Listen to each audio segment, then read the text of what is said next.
Hello everyone. Welcome back to my channel, and as you can tell by the title of this video, we are now a mum. Little baby boy is officially now here, and as of yesterday he is actually officially a month old as well, which is absolutely crazy to say. I would bring him here, show you him and everything, but he's actually currently sleeping. I had a little bit of a struggle getting him down for a nap today, and he got a little bit overtired, so we are not going to wake him ever so slightly, even though he is stirring at the moment. So I'm hoping I can sit down and film this entire video without being interrupted, but I cannot guarantee that anymore, and I really just needed to not get this done, but I wanted to kind of share my story and have this as like something to look back on for myself. One of the biggest things I had in the back of my mind going into like the last stage of pregnancy was I would really like to film the entire labor process, and that just did not happen, and you'll find out why soon as I go through and tell the entire story. But it makes me a little bit sad not having filmed it, because it would have been so good to look back on, but I know talking through it now is going to, I want to say, hopefully give me the same effect, but I know it's never the same as actually being in that moment and seeing clips from that. I've got a bunch of photos though, so I will pop some up on the screen as they become relevant to the part of the story we're in, I guess. But Archie James is his name. He was born on Sunday the 31st of May at 9:35 a.m. and I was 39 plus 1 at that point in time. So he came pretty much a week early, which was crazy, something I was not expecting for a first child. You kind of hear all these stories about everyone going over their due date, and that seemed to be like the general consensus with a lot of people I knew. But for him to come early, that was something I wasn't expecting, which is crazy to think and look back on. What's probably more crazy as well is actually how quickly he came. And with that, I'm literally just going to jump right in to his birth story. So Saturday morning, I literally have a photo on my phone, which I'll put up on the screen. I think I must have just gotten up for the day, a little bit of a sleep in, last bump pic, and I would have never guessed that would have been the way the day was going to go. I don't even know what I did for the first portion of the morning. I just remembering Steph sleeping in and being like, I'm just so antsy, I want to get out, go for a walk. And I think it was raining that morning as well, and it got to like lunchtime and I was like, no,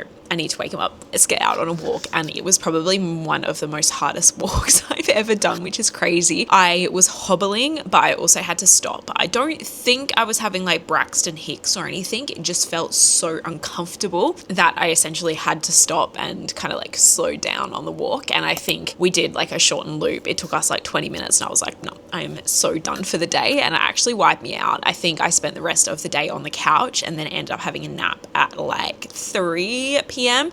and I had to set an alarm because we were scheduled to go out for dinner that night. I just remember that nap, you know, when you're asleep but you're not really. That was the case, and I was coming in and out of sleep, and when I was waking up feeling very nauseous, and it was actually a feeling that I had been feeling for the past week. Had probably spent most of that week on the couch outside of still going to the gym and like doing a few other bits and pieces here and there. Literally a week earlier on the Monday morning, I got woken up at like 2 a.m. in the morning feeling so nauseous and was up for a few hours as well. So it was kind of similar to that, but I just remember coming in and out of sleep being like, I feel like I could throw up right now. From that, I remember literally looking at the camera roll. We, between the walk and then me having a nap, we did some things around the house because Steph had the motivation too. So we changed like the numbers on our letterbox. So I was out helping him doing that, which crazy to go back now and think I was actually probably in very early stages of labor at that point in time. And the stuff that I was doing, I was like, are you joking me? I should have just rested and took it easy. I literally had no idea what labor would feel like. I went into my final OB appointment on the Thursday, so a couple of days before Saturday, and was saying I was feeling like very period crampy and everything. They didn't think too much of it, like at least they didn't show on the outside. Very normal kind of reactions to it. Maybe they knew a little bit more than like I knew at that point in time, because I remember my OB did my first cervical check and ended up being, I think, 1 to 2 centimeters dilated. He was a -3 station at that point in time, so had kind of engaged a little bit, and she was like, I could literally pop your waters now if I wanted to. She didn't want to. We then scheduled a stretch and sweep for Tuesday after the long weekend, weekend, and then an induction for the following Thursday, just because he was measuring a little bit big in terms of percentile. So wanted to kind of get the show on the road a little bit, because the bigger the baby, the more complicated a delivery can become. And my OB knew my preference was to hopefully have a vaginal birth there as well. So that was kind of like the lead up. And I remember her saying this one comment of like, if you don't go into labor over the long weekend. And I was like, what are you talking about? Like, as if that was actually going to happen, because we just had my mum's birthday. My dad's birthday was on Monday, and I was like, no, he's coming after, like the due date wasn't for a while kind of thing. So I was so set in stone in that way. And then anyway, going back to the Saturday afternoon, I woke up for my nap. We had my dad's birthday dinner that night. I still had to organize the present. We knew exactly what we're going to get, and it was all online. So I was doing that, and just everything was taking so much longer. I got up and went to go get ready, and I was literally having to stop just because of how, not so much nauseous I was feeling, but like the cramps and everything like that. And again, never for 1 second did I think that I was actually in labor at that point in time. I was like, oh, something does feel a bit funky, but I never thought to be like, okay, well, I think it's time to like cancel plans, stay home, like ride this wave, whatever it might be. To distract myself, I drove to dinner. I did, and I must have had like such an underlying feeling that it could have happened as well, because dinner was over the other side of Perth, and we're kind of like passing the hospital to kind of get there. And I was like, you know what, let's just pack the bags. I've been ready, pop them in the car, and on the off chance that we need to go like straight from dinner to the hospital, everything is there ready to go. Kind of thank God we did. We got to dinner, and I was just feeling so rubbish and like quite consistently crampy at that point in time. And I think we sat down for dinner at 5:30, and I started timing the contractions. They were pretty consistent. Again, still not thinking they were contractions at this point in time, but every single time I was having to press like, yep, let's go again. And I'm having to like make conversation with dinner. We actually had dinner out as well, and I'll put a picture on the screen of that. And that was taken at like 6:20 p.m. And they were just getting quite close together. There were some of them that were like literally a couple minutes apart, and going for like 45 seconds to a minute. And at that point in time, I was like, shit, this is what...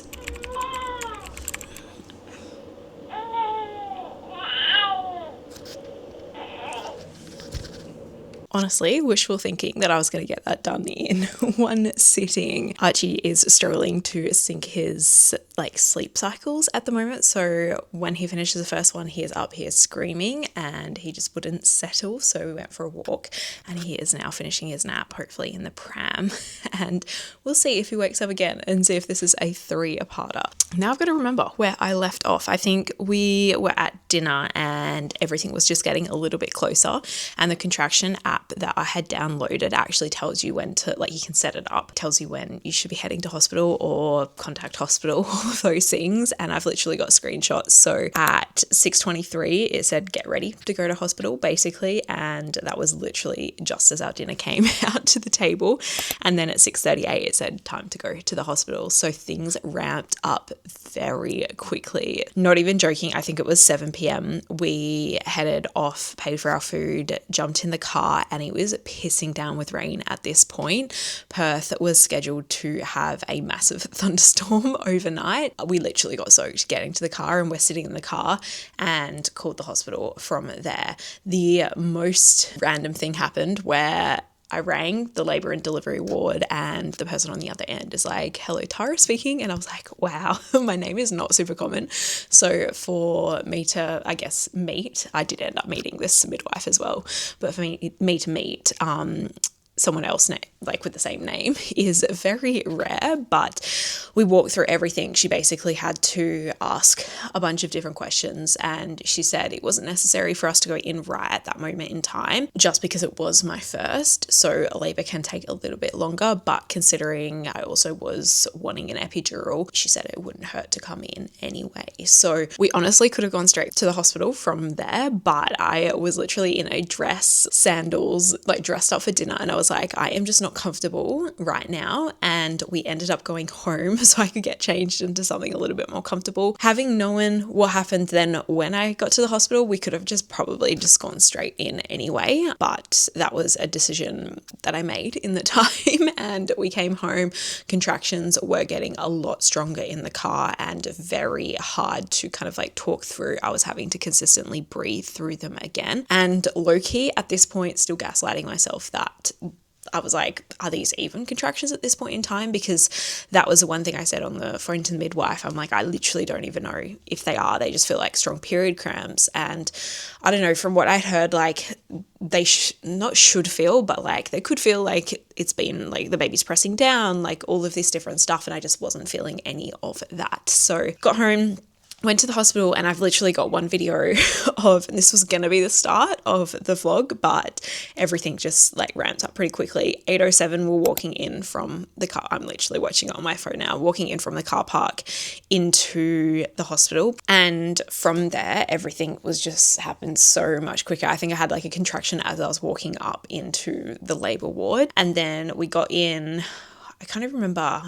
I think the first thing was like they gave me a gown. I had to go get changed in that. And while that was happening, Steph was getting his wristband on for admission, and just like things were just happening so quickly. That's like why I probably didn't need to go home, because I was literally straight into a gown as soon as like I got into the room. Our room was literally the first one like on the right as we walked into the labor and delivery suite as well. So it was very like go, go, go. And then they strapped me up to all of the monitors as they do, and basically can confirm I was in labor at that point in time. They didn't really give me an option to go home because I was pretty set on having the epidural from the start. I had always kind of kept an open mind about it, but I just didn't know how the contractions were going to feel, how like the pain level was going to be, and who knows. If we are lucky enough to have a second, my decision may be a different one at that point in time. Now I know what they actually feel like, but I think it was also a blessing in disguise as well, in the fact of me having such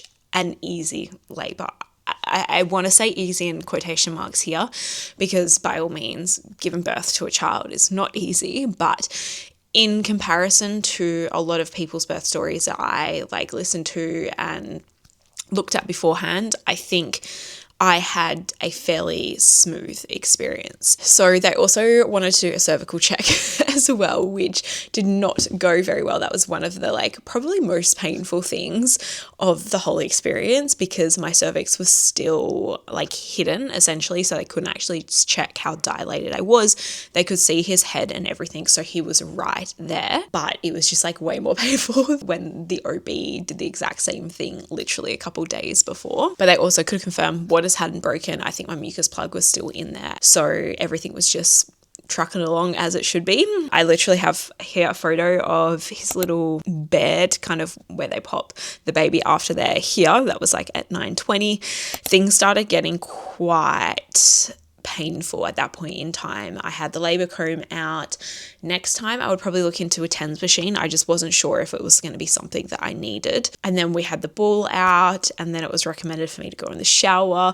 And then that's when I realized I did not pack one of the main things I probably needed was my contact case to put my contacts in, because I wear contacts literally all the time besides sleeping, and that was one thing I could not find in my toiletry bag at all. So Steph literally had to go out to the nurses and get like 2 urine containers, and they labeled them and everything, and I was like, oh my god. But I think just before we jumped in the shower was the point that I made the decision on the epidural. They made it clear from the start, if I was going to get it, that it was going to be like a half an hour lead time as well, because it was like 8-10 p.m. at night at that point in time, and they were going to have to call the anesthesiologist in outside of hours. They've got to come set up all of those things. So I think it was about 10 o'clock, so I made it through a couple of hours in the hospital before I made the call on, yep, let's get this going.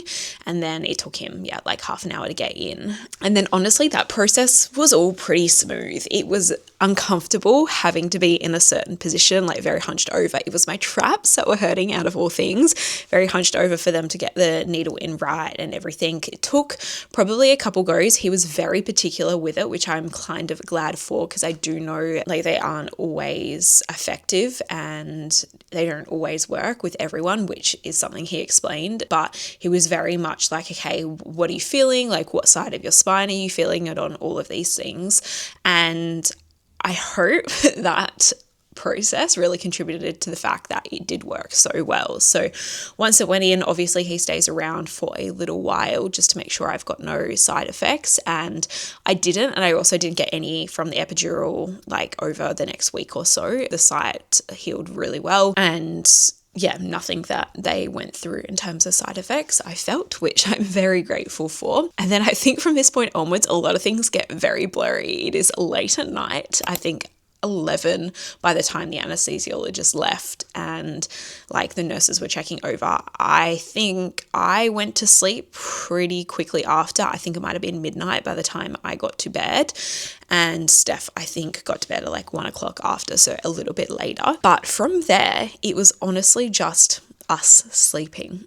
The midwives came in every so often to do checks. The epidural automatically like redispensed every 45 minutes. I could do top-ups if I wanted to, but at that point in time wasn't really needed. And I wasn't feeling much at all. Like my legs, I could still move them. They were just very heavy to move, and I wasn't feeling like too much pressure at that point. And then I'm trying to look through my phone to see if I've got anything from the next however many hours, but I don't. The next video I have was 1:30 the next day on Sunday of Steph wheeling him around in his little cot in the labour and delivery ward still, and I've got nothing. So I'm gonna have to have a look and see what Steph has sent me over the time, because we've got so many photos between us now. And it turns out I have so many photos from Steph of me being in labour on the bed, and no timestamps unfortunately, so I might have to go and search them from his phone directly. But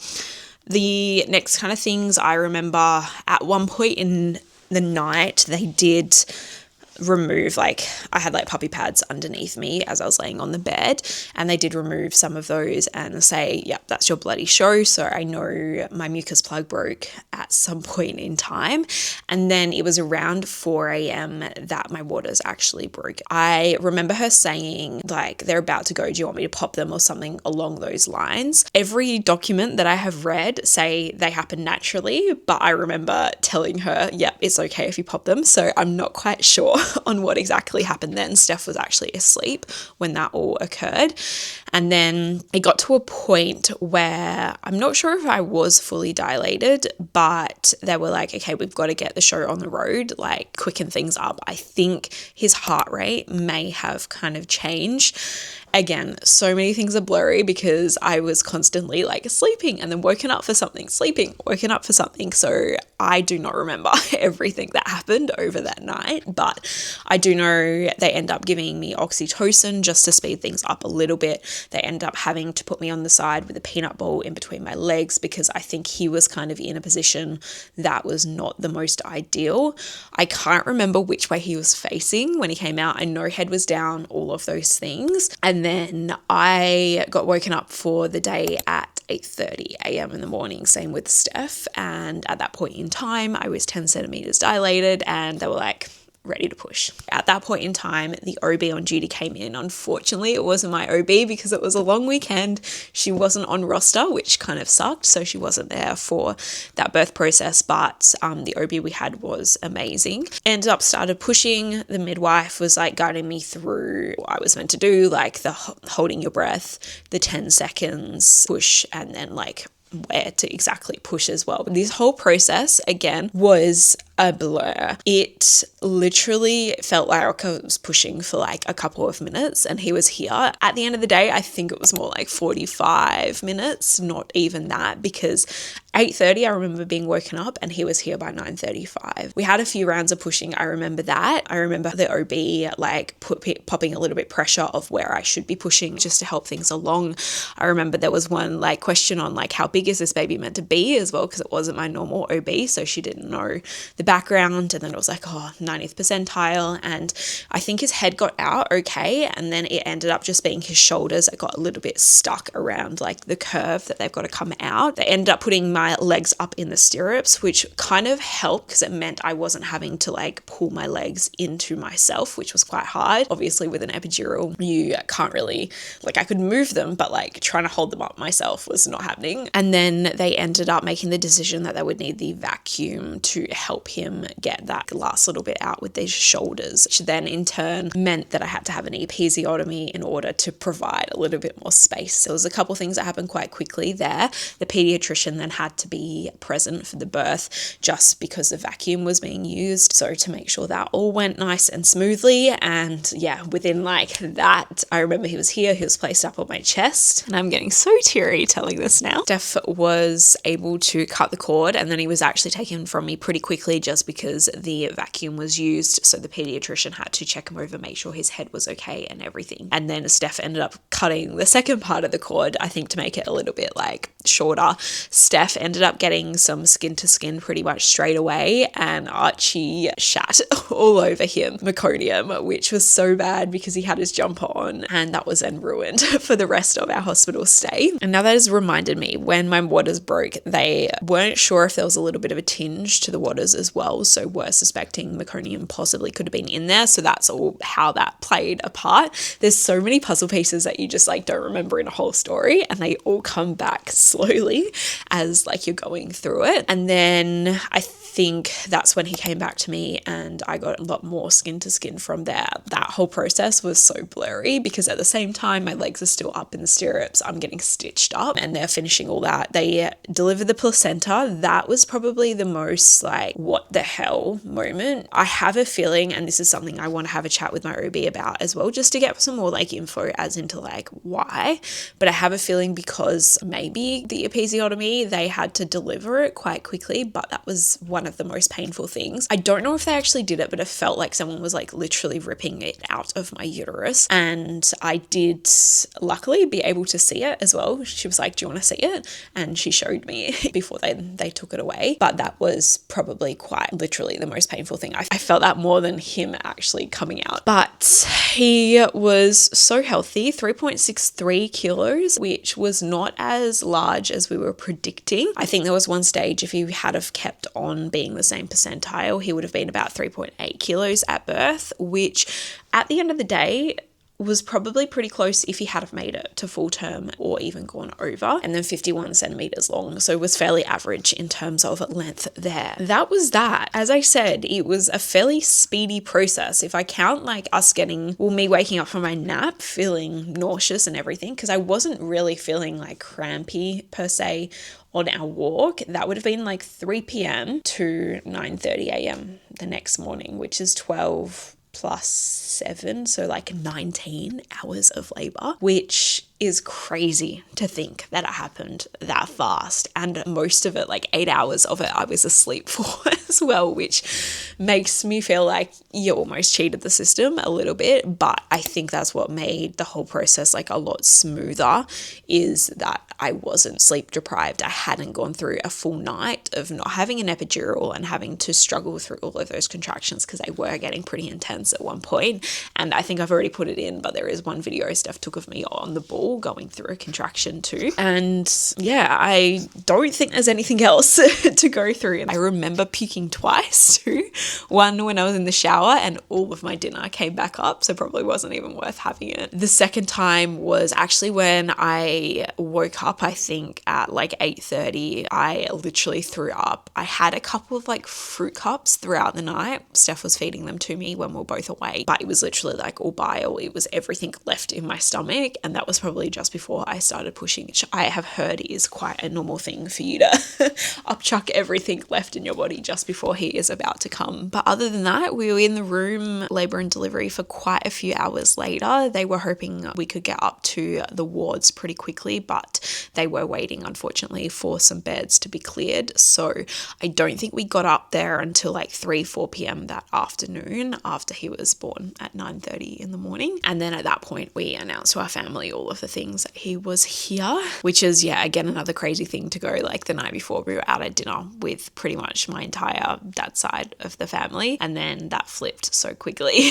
into 24 hours later. And that honestly has been one of the things I've struggled with the most coming out the other end, and especially like being home after, was it was so quick. I almost didn't get a chance to process it was happening and our lives were about to change. Like when we left that hospital, we were coming out with a freaking newborn baby, and we didn't really get that chance to process that it was happening. It was just like go, go, go the entire time we were there. That was one of the big things that I struggled with when getting home. Life was literally thrown like upside down. Like I would have loved to have the chance to like labor at home a little bit. It would have been nice to not have gone to dinner and just been at home to be able to actually experience those things progressing. But that wasn't the cards we were handed, unfortunately, and things happened very quickly to the point that I felt fine before going to dinner, like a little bit like unwell, but no, I can push through. No way this is going to be me being in labor and I'm going to have a baby however many hours later.